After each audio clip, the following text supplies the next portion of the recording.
తమ్మలపల్లిలో nature వ్యాలీలో premium villa flat owner కావడానికి కింది నెంబర్లను సంప్రదించండి.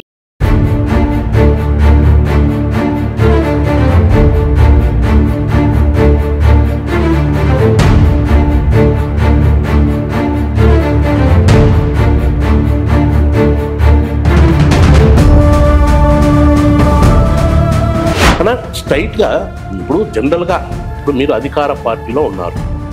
ఇప్పుడు మీరు ఎవరు టార్గెట్ చేస్తారు? ప్రతిపక్ష పార్టీని టార్గెట్ చేస్తారు నియోజకవర్గంలో. ఎందుకంటే ఆ నియోజకవర్గంలో అక్కడ ఎమ్మెల్యే ఉన్నారు కాబట్టి ఆయన ఏదన్నా మీరు ఏమన్నా వాళ్ళని ఏమన్నా టార్గెట్ చేయలేదా, వాళ్ళు మిమ్మల్ని టార్గెట్ చేయలేదా, మీరు చేసుకుంటారు. కానీ తంబలపల్లి నియోజకవర్గంలో మాత్రము మీరు శంకర్ వర్గాన్ని టార్గెట్ చేయటం, వాళ్ళు మిమ్మల్ని టార్గెట్ చేయటం, సోషల్ మీడియాలో ఒకరిపై ఒకరు దుమ్మెత్తు పోసుకోవటం, ఈ సంఘటనలు పార్టీ ప్రతిష్టలో బజారుకి తెచ్చారు. 5 ఏళ్ళలో దీనిగా ఉన్నాడు కదా, ఇన్ఛార్జ్గా ఉన్నాడు, యాబద్దాలు తిరిగినాడా?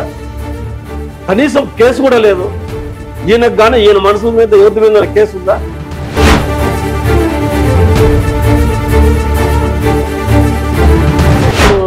మీ పార్టీకి బీజేపీ ఎంపీ అభ్యర్థిగా నిలబడిన కిరణ్ కుమార్ రెడ్డి కూడా మీకు పెద్దగా సహకారం అందివ్వలేదని, అంటే మీ అభ్యర్థిత్వమే ఆయనకు పెద్దగా ఇష్టం లేదని, ఆయన వేరే వ్యక్తిని నిలబెట్టాలన్న ప్రయత్నాలు కూడా చేశారని ప్రచారం ఉంది. ఇందులో వాస్తవం అయితే ఉందన్న. దాంట్లో వాస్తవం అయితే ఆయన ఆలోచన అంటే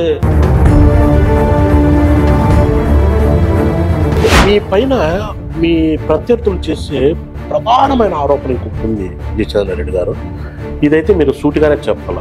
మీ చుట్టూ ఒక కోటరీ ఉందని, అంటే వాళ్ళలో నలుగురు మీ సామాజిక వర్గానికి చెందిన వాళ్ళే నలుగురిని పెట్టుకొని మిగిలిన ఎవ్వరు వాళ్ళ దగ్గరికి మీ దగ్గరికి రానికుండా వాళ్ళే మొత్తం పెత్తనం అంతా నడుపుతూ నియోజకవర్గాన్ని వాళ్ళే గుప్పెట్లో పెట్టుకొని ఇతర సామాజిక వర్గాలను దూరమయ్యే అవకాశాలు ఉన్నాయని ప్రచారం కూడా చేస్తున్నారు. ఇందులో వాస్తవం ఈ ప్రచారం చేసేవాడు ఎవడైనా కూడా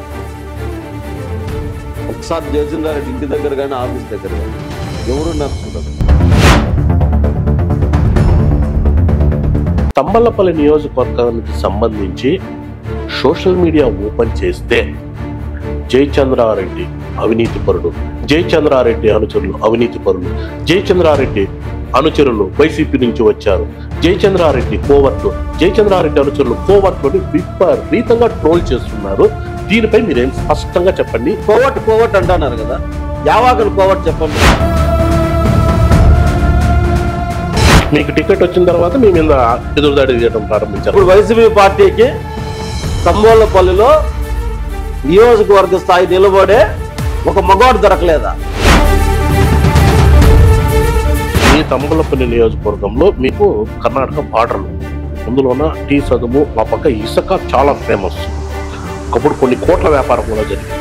మీరు అధికారంలోకి వచ్చాక కోట్లాది రూపాయల ఇసుక కర్ణాటకకు తరలిపోతుందని, ఇందులో కీలకంగా మీ పార్టీకి చెందిన వాళ్ళే ఉన్నారని ఊరుగా ప్రచారం ఉంది. ఇసుకకు సంబంధించి జయచంద్రారెడ్డికి మామూలు ఎంత వస్తుంది నెలకంటే ఏం చెప్తారు? మీరు ఇంతగా చేస్తే సంతోషంగా తీసుకుంటా అన్న. ఎందుకంటే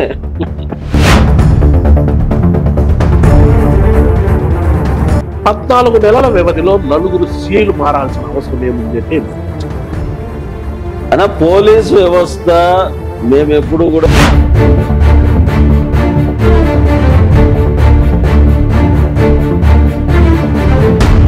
ఇంకొకటి కూడా ఈ మధ్య జోరుగా ప్రచారం సాగుతోంది.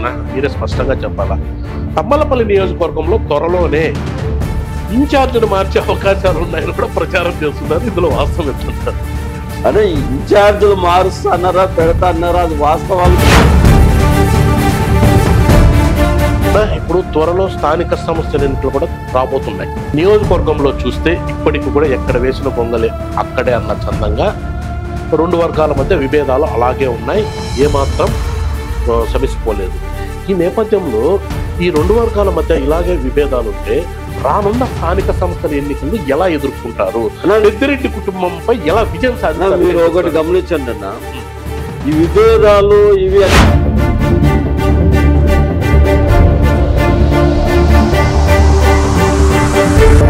ఇప్పుడు ఇటీవల మీ అనుచరులు ఎవరో 4 మీ పార్టీకే చెందిన శంకర్ వర్గానికి చెందిన 2 పైన ఐటీడీపీ కార్యకర్తల మీద దాడి చేసి తీవ్రంగా కొట్టారని ఈ నేపథ్యంలో మీ అనుచరులపై కేసు నమోదయ్యి జైలుకు కూడా వెళ్లారన్న ప్రచారం ఉంది. ఇందులో వాస్తవం